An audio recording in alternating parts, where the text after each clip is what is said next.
et j'espère que vous allez bien. Aujourd'hui, petite vidéo, ça fait un bail, je sais. Je travaille sur quelques petits projets, etc. Et ça arrive très bientôt, normalement. Et voilà, je vous dis rien de plus. Voilà, on garde le secret, etc. Aujourd'hui, petite vidéo assez sympa. J'ai testé j'ai testé la James Harden 4 pendant un mois. Et je vais vous dire mon retour, si elle est bien, etc. Les points forts et les points négatifs.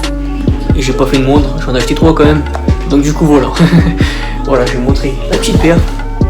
Pour ceux qui veulent la voir. Et voilà. Attendez, je vais la sortir, c'est mieux. Voilà cette magnifique paire. Et voilà, je vous montrerai après. Me revoilà. Allez, je vais vous montrer cette magnifique paire qui est la James Harden 4. Regardez-moi ça. C'est une dinguerie. Voilà. Pour ceux qui connaissent pas James Harden, c'est un joueur de basket de NBA. Du coup, il a besoin d'une très bonne paire pour un très bon confort, une traction magnifique, etc. Mais rien à dire sur cette paire personnellement. Niveau esthétique, j'ai rien à dire. Elle n'est pas comme toutes les autres paires parce que déjà on peut remarquer les motifs, qui s'accrochent bien, c'est une bonne traction, c'est magnifique déjà. Et les petits détails par-ci par-là, vol 4, l'intérieur, c'est une dinguerie quand même. Et voilà quoi. Après on peut voir le logo, les 3 petits trucs Adidas brodés juste devant, c'est magnifique. En plus vous voyez le tissu, il est fin, il est pas dur comme ça donne un bon confort aux pieds et ça va pas limiter des chaussures. Après on peut voir les petits détails design, etc. Après j'ai rien à dire sur le design, c'est un 10 sur 10 pour moi. Bon, on va parler de la traction de la chousse. J'ai posé ça et voilà. La traction de la chousse, qu'est-ce que j'en pense personnellement? Pendant un mois j'ai bien testé, etc. Ce que j'en pense, c'est que c'est parfait. C'est une bonne traction, ça accroche bien au parquet. J'aime bien ça. Et en plus de ça, on ressent le parquet. Quand je joue avec la paire et tout, on ressent bien le parquet. Et c'est juste exceptionnel. J'ai jamais eu ce confort sur d'autres paires de chaussures que celle-ci. J'ai dû tester la Jordan 1 Height, c'est dégueulasse en termes de parquet, faut jamais tester ça. Tu ressens bien le parquet mais ça te fait mal aux pieds au bout de quelques temps, tu vois. Aussi j'ai pu tester la Jordan Jumpman 2020, ça elle est bien mais ça te fait mal aux pieds aussi. La Jordan Dana LX, elle est bien aussi, c'est un bon confort, elle fait pas du tout mal aux pieds celle-ci, c'est bien. Moi perso j'ai rien à dire sur cette paire, mais clairement entre les 3 paires, mais j'ai pu tester encore d'autres paires etc, je sais pas parler de toutes les paires. Celle-ci est la meilleure paire, je vous jure, c'est la meilleure paire, c'est un truc de dingue. Après, regardez, je vais vous montrer les autres paires que j'ai eu encore. Hop là, ça c'est. Oui, j'ai démonté, c'est que je joue en plein grind avec. Regardez-moi ça, je l'ai démonté. Oh la paire, je crois que je l'ai démonté. La paire, c'est le côté gauche, encore. Regardez-moi ça. Je l'ai démonté quand même, je sais. Dommage pour la paire. Oh, je l'ai bousillé partout. Oh bordel. C'est bon. Voilà quoi. Après c'est une bonne paire en pleine grande aussi. En extérieur comme en intérieur. Donc vous pouvez faire taf avec. Et parlons du prix. Le prix est pas excessif pour le prix de cette paire quoi. C'est un prix entre 110 et 150 euros pour la trouver en promo à 80 euros. Moi personnellement je les ai eu à 120 euros pièce. Du coup c'est pas cher du tout pour ce genre de paire avec un confort optimal. L'esthétique et l'esthétique aussi, il est magnifique. Là, j'ai rien à dire quoi. J'ai plus rien d'autre à dire. Sur le prix, c'est juste une dinguerie.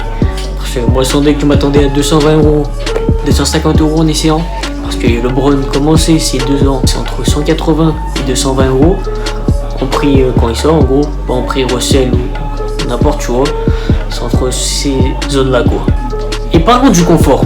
Le confort, c'est un truc de dingue. Si vous êtes un joueur extérieur et que vous bougez beaucoup, c'est la paire est faite pour vous.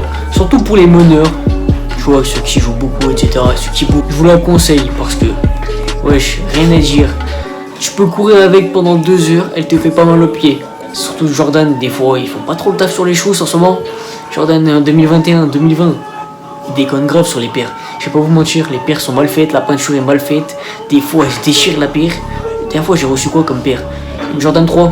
Elle s'est déchirée, j'ai fait du basket avec, elle s'est déchirée, je vous jure, j'ai dû la renvoyer à SNS, mais bon, après longue histoire, mais voilà quoi. Ce que je préfère entre Adidas et Jordan, c'est la qualité. Adidas, il y a la qualité qui est bien. Que contrairement à Jordan et Nike, maintenant ils se laissent aller, un truc de dingue, du coup, voilà quoi. Après c'est un peu, voilà, c'est un peu le game. Ouais, maintenant, ils misent plus sur la hype que sur la qualité. Mais Adidas mise plus sur la qualité que sur la hype, quoi. Et voilà. Ah, c'est bon. Ah, faut que j'arrête avec mes conneries. Mais bon, ouais, sinon, les points négatifs et les points positifs sur cette paire. Cette paire, point positif, traction, vu qu'il y a des motifs sur la paire juste en bas. Beaucoup de motifs, donc une bonne traction. Après, il y a le confort aussi. Un très bon confort, tu ressens bien le parquet ou tu ressens bien le sol dès que tu joues. Tu peux très bien jouer en extérieur comme en intérieur. Ça te fait pas mal aux jambes, ça te fait pas des crampes, des courbatures, etc. etc. Tu vois. Après, niveau esthétique, c'est un 9 sur 10, même 10 sur 10. C'est du jamais vu. Ils ont pas recopié une bonne paire, tu vois. Parce que Jordan 1, Jordan 3 aussi, 3. Et Jordan 4 aussi, 4 aussi. C'est pas trop confort en ce moment, faut acheter plus des paires de 2010 pour avoir un confort magnifique, ou des paires de 2015, mais sinon 2020 c'est pas du tout. Et clairement chez Adidas, ce qui est bien, tu vois, il y a des prix abordables à tout le monde, entre 100 et 150 euros, mais un confort magnifique derrière, et une qualité aussi magnifique. Donc c'est ça qui est bien et que je conseille. Après, point négatif que j'attire sur cette paire, il y a juste un petit point négatif. Quand tu serres la paire trop fort avec tes lacets, ça te fait mal aux jambes. Je te mens pas, mais voilà, ça te fait mal. De dingue, tu vois, la cheville, ça te fait mal, même pas la peine. Tu joues à peine 2 minutes, t'en peux plus. Et voilà, après, c'est ce point négatif, mais ça c'est rien, contrairement aux autres points positifs. Après, voilà, je conseille grave cette paire. Et je vous mettrai les liens pour ces paires juste en bas. Et voilà.